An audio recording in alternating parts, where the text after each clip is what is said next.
काबुल धमाके पर Russian TV का दावा है कि काबुल में अमेरिका ने यह स्ट्राइक की है। रिपोर्ट के मुताबिक यह कहा जा रहा है कि काबुल के हाजे वुगरा इलाके में जो स्ट्राइक हुई है वो अमेरिका की तरफ से हुई है और इस अमेरिकी हमले में 2 लोगों की मौत की खबर है। रिपोर्ट के मुताबिक रूस की मीडिया के हवाले से यह खबर आ रही है।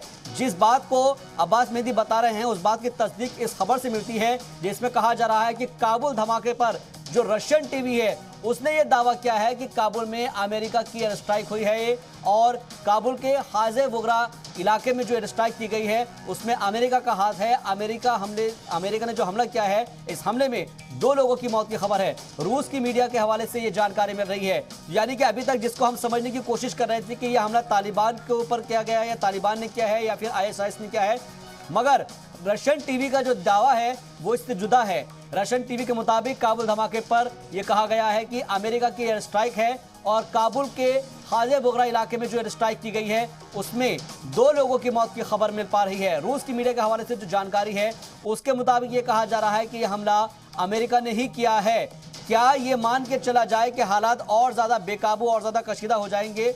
और सबसे अहम बात यह है कि इस हमले के लिए क्या अमेरिका ने तैयारी कैसे की थी? क्या ये वाकई में जो जहां पर जो ये अटैक किया गया है, अगर रशियन टीवी की माने तो क्या ऐसे रिहायशी इलाकों में अटैक किया जा सकता है? ये तमाम चीजें हैं, समझने की कोशिश करेंगे।